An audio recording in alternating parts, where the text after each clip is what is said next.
I think Carlsen generally, at least at some point, gives some hints as to who he's worked with recently. So it's not as big a secret as it maybe used to be. But obviously there are collaborations that nobody hears of. But then once again, maybe somebody would know, but I'm not that person. So what happened to that streaming service that you? Yeah, that's what I was talking about. I was trying to pick up the thread of thought I was on.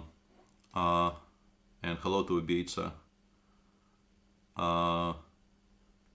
Yeah, this is the. I wanted to try this because it seemed like a very curious move. At some point, they just told me your location is listed as Russia. We are not licensed to broadcast to Russia. So sadly, we like your money, but we cannot take it anymore. And that was a huge blow to me because now I have to rely on basically pirated services.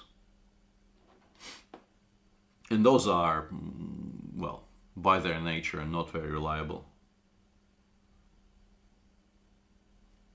And also appear to be just completely blocked by the provider where I am right now, which is kind of painful because any cricket played in the West Indies is so perfect in terms of a time slot. It starts at about 2 or 3 p.m. and goes until not very late in the evening, and it's just like such absolute perfect timing in terms of when you want to be watching cricket.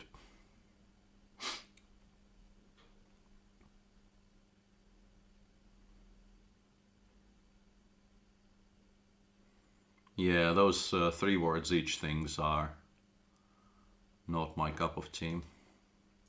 I should be going after the a5 queen here somehow. Some kind of a c5, c4 sequence should be very strong at some point.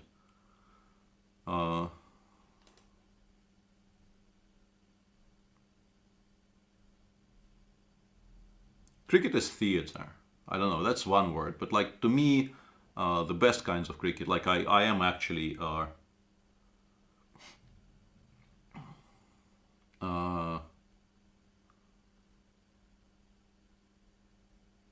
I watch Test cricket for preference. So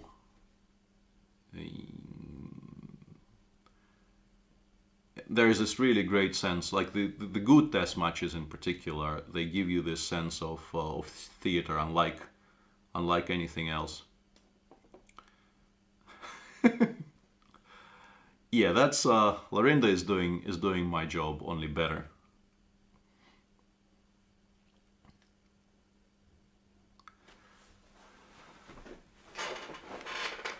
C-ball, hit ball is a decent way to approach cricket for sure. Where are you currently, Peter? Hamburg? Yeah, I am in Hamburg. I'm also very, very unsure what's going on here. Bishop c6 was a clever little move because obviously I want to play c4, and bishop c6 prepares the a4 square for that piece. f5, like I'm not sure what my opponent means if I just take and say I am now a pawn up.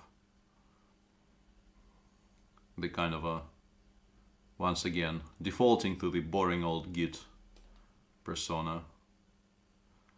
I blundered the c5 pawn here. I'm hoping he takes on a2, although actually even that is very possible. But yeah, this is the move I missed, and it's a bad miss because it kind of completely destroys any hopes I had for advantage here. I think, maybe not completely.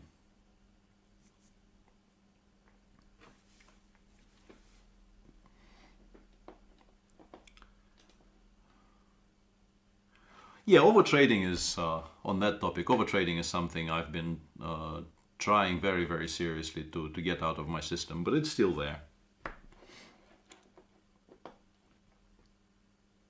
No, I want to play c4, c5, and actually he can take on a2, and if c5 he can take on c5 again because of the rook d8, d2 pin, but after the queen takes a2, that's a clever move.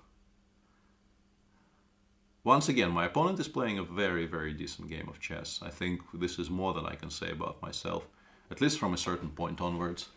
I really like his choices, and I quite significantly dislike mine.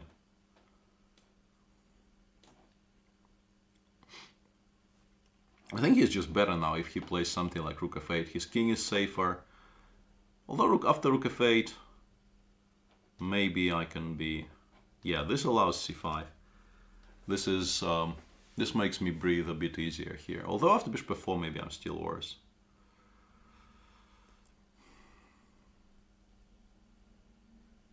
I'm sort of very annoyed at myself here because I notice all these things, but just about 3 seconds too late.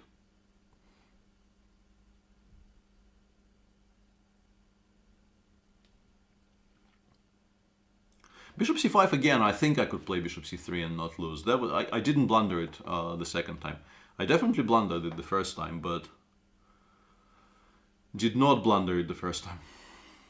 I mean the second time. And here I was planning to take on f4 and play d6 and gf.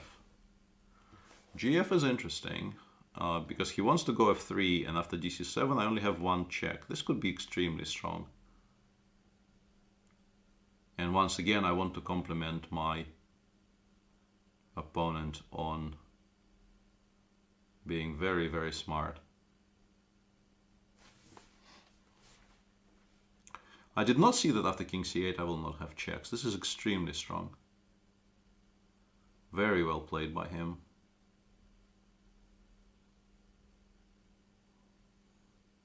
I might just be completely lost here because there's really no efficient way for me to stop f3 apart from rook f1. And I mean, I'm not saving the game after rook f1, but I don't want to lose on the spot.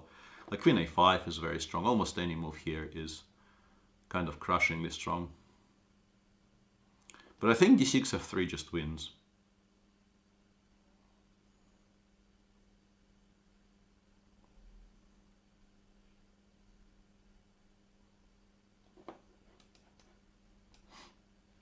Slightly surprised by rook g8 because I thought there's really no need for him to be luring my queen to a better square. And this is no longer that horrible at all for me. I might be quite okay.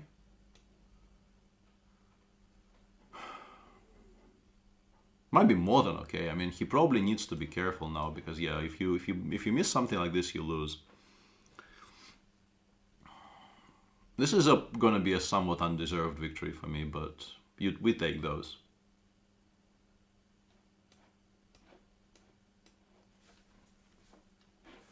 We take those. And yeah, I must be doing quite well here, but bishop e4 is a move I made sort of with, like, you probably play something like bishop e1 simply.